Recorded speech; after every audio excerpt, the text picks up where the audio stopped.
Alors, quant au niveau auquel il faut traiter la question du plagiat, mais on pourrait dire la même chose de la fraude, la réponse n'est pas facile à poser. Elle n'est pas facile parce que spontanément, le niveau, je veux dire, le plus naturel pour régler les questions scientifiques, c'est le niveau des établissements ou des institutions. C'est plus naturel parce qu'en général, ce sont les établissements qui emploient les personnels scientifiques, donc qui ont d'une certaine façon un pouvoir hiérarchique sur eux, ou au moins un pouvoir contractuel, parce qu'également les institutions regroupent des communautés assez larges de chercheurs, et dans beaucoup de cas, les plagiats se font à l'intérieur de ces communautés, donc dans certains cas. Donc ça serait d'une certaine façon l'instance la plus spontanée. Et d'ailleurs, un certain nombre de chartes de déontologie, de chartes d'éthique ont été élaborées au niveau de ces grands établissements. Je pense notamment à l'INRA ou au CNRS, par exemple. La solution que j'ai cherché à pousser, elle a surtout visé à répondre à des difficultés que je pouvais maîtriser au niveau de la communauté dont je m'occupais, essentiellement des sciences de gestion, en mettant en place une instance qui soit à la fois une instance de médiation, une instance de règlement des différends, une instance d'instruction qui permette, en cas d'accusation de plagiat, d'une part de qualifier la réalité des accusations, la réalité des plagiats dont il était question,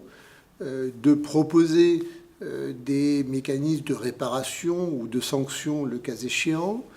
de faciliter le partage des bonnes pratiques et la sensibilisation des collègues à tous les niveaux à ces problèmes-là. Pour mettre en place cette solution et pour l'élaborer, on a eu le souci de travailler de manière collective, de ne pas sortir une solution du chapeau. Donc pour ça, on a mis en place un groupe de travail qu'on a fait travailler sur ce que je pourrais appeler des faits stylisés, des exemples un peu significatifs. Qu'est-ce qu'on ferait si, dans le cas où un directeur de thèse copie ou s'approprie le travail de son doctorant sans le citer, comment traiter le cas d'un relecteur dans une revue qui s'approprie le travail d'un article qu'il a en évaluation, quoi faire quand deux co-auteurs travaillent ensemble et que l'un d'eux se met à publier tout seul un papier sur lequel son autre collègue a travaillé. Donc à partir de ces réflexions un peu sur des cas en situation,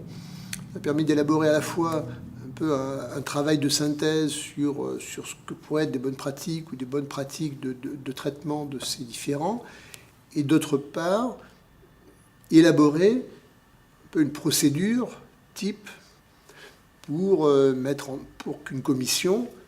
disciplinaire puisse être installée et traiter successivement les cas qui pourraient apparaître. Idéalement, ça serait très clairement à un niveau international et relativement interdisciplinaire que la question devrait être traitée, pour les raisons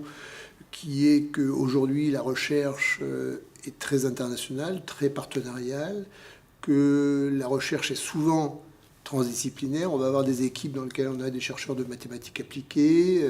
des économistes, des biologistes, des gens de sciences de la vie ou des physiciens. Donc on ne va pas pouvoir avoir des frontières disciplinaires très strictes. Donc tout ça appelle finalement l'établissement d'instances qui permettent à la fois de mieux connaître le phénomène, de continuer à réfléchir et à nourrir la connaissance du phénomène du plagiat et de la fraude, et en même temps qui permettent aussi de proposer des solutions de règlement de différends, d'identification des cas et de propositions de sanctions. Donc c'est clairement pour moi un niveau international, transdisciplinaire, et en couplant à la fois recherche et action, intervention sur les questions qui surgissent, que devrait s'opérer la mise en place d'institutions.